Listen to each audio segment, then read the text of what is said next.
to speak to Steve Smith, CEO of Care4calais, an organization working with refugees in the United Kingdom and other countries.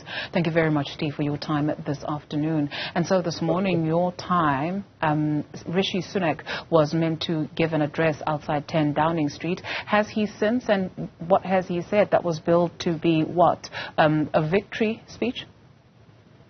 Well, I guess you might see it that way. But of course, the bill has only passed through as you say, the lower house, the House of Commons. It has yet to be approved by the upper house, the House of Lords.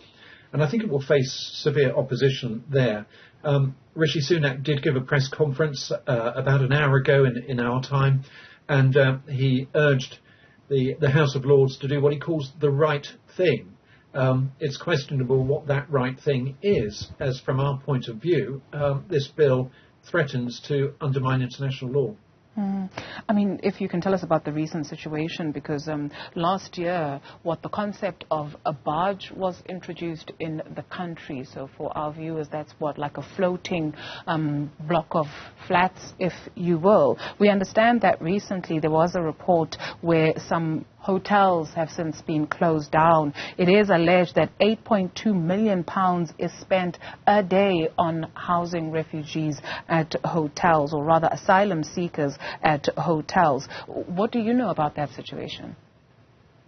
Yes, what you say is largely correct. And a barge was brought into play and it is being used now. That barge was originally built to house 220 people. The government's intention is to cram 500 people on board. They have nowhere to go, nothing to do. Their asylum claims are hanging in limbo. It could take up to a year for those claims to be processed. Not surprisingly, this is causing immense damage in terms of the mental health of those on board. The only way they can get out is via airport-style security, which then leads them onto a bus, and the bus takes them into the local town. That's the only opportunity they have for getting out, but they have such a small amount of money given to them each week that even if they get out, what on earth do they do? Not surprisingly, an individual on board committed suicide about 3 weeks ago. So that's the current situation. The government clearly wants to send a message, which it says is a deterrent, by sending asylum seekers to Rwanda.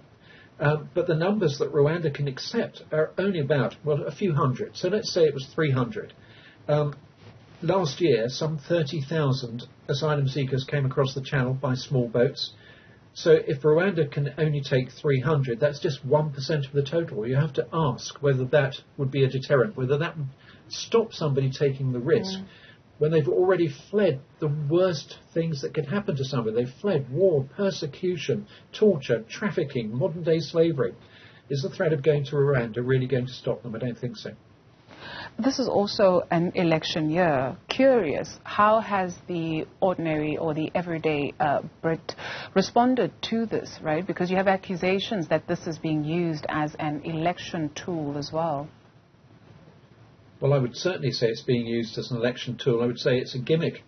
The fact that some £400 million has been allocated to this situation, to this plan, this policy, when actually no one's been sent to Rwanda. In fact, funnily enough, we have received more Rwandan refugees in the United Kingdom since the plan's been in operation than have gone the other way.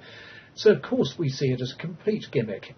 And with the numbers involved, both in terms of the amount of money involved, but more likely the very few numbers that would ever go to Rwanda, if indeed the House of Lords allowed the government to break international law in order to do this, the numbers would be so small that it's a complete and utter nonsense. But of course it appeals to those who are less informed, those who maybe are a bit racist in their views, those who don't want to see compassion and safety offered to those fleeing war, persecution, torture and all those other horrible things. At last check, there was a report on letters of no confidence in Rishi Sunak's leadership circulating. Is there anything you know about this? It's the sort of thing that will crop up every now and again. Yes, some letters of no confidence were circulated, I can't remember how long ago, probably a month to 6 weeks ago, but that's unlikely to gather strength. And the reason for that, of course, is because the Conservatives are very low in the popularity polls at the moment. if the polls are true, they stand to be absolutely wiped out at the next election. They've already changed prime ministers numerous times in the last couple of years. And so to have more letters of no confidence, to change the prime minister again, that would be the absolute death knell for them. What is it that the average citizen is bothered with? You speak of this bill maybe speaking to a fraction of the population, but for the rest of the population, what are they bothered with? Well, the things that do bother the population, and the things that we would hope the government would actually be looking at, are appallingly long waiting times for people to get operations on the National Health Service, for very long delays in ambulances attending urgent situations, for rising inflation, for school roofs crumbling, for cost of living crisis, for fuel prices going through the roof, for lots of strikes happening over pay disputes. Those are the things that should be and do bother the average citizen. And so that's why I say this Rwanda plan is a gimmick. It takes the eye off the ball. It allows the Conservative government to talk about something that's completely different to the real problems facing everyday people, and it allows them to whip up hatred against those that are fleeing terrible disasters elsewhere in the world. Steve, outside of compassion, what is the solution? Because when you mention words such as compassion, you stand a chance of being accused of a lot of things, right? And irrational is one of them. And so if we were to use the argument of the current day government, what then is the solution to this? They claim that this is draining the coffers, that they could take that money to very well service the needs that bother the everyday citizen. But what is your solution then? Dealing with the word compassion, or maybe decency, one has to ask when that became unfashionable. If we were to look, let's go back a bit in history. If we were to look at the number of asylum claims in 2002, they were more than those in 2022. Unbelievable though it seems. And so why have we got a situation now? We have a situation now because the government's lost control of the asylum system. They've allowed targets of hearing asylum claims to go by the board. There are no targets, effectively. And so a massive backlog of claims has built up. In order to deal with that, the government's been forced to explore the hotel solution, but the hotel solution comes at a cost. And you can see how one problem begets another. And over a period of time, that's mounted to the situation we have now. How do we get around that? Well, there are several ways. Create proper targets for clearing the asylum backlog.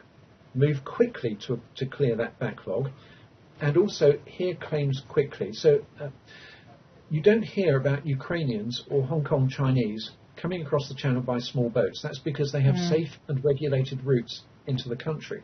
So what do? We set up offshore processing, be that in northern France or wherever.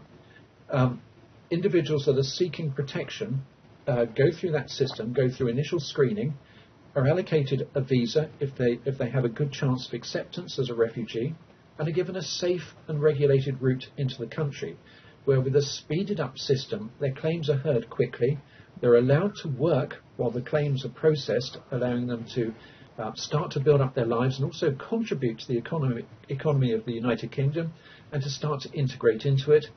And once the claims are accepted, then they get on with their lives and settle into the community. That's the way to do it. That's the way we did it before, until we got to a situation where they're being deemed to be illegal migrants. That's a new thing, and it's a new thing simply to take the eye off the ball of the real problems. Steve, thank you so much for your contribution.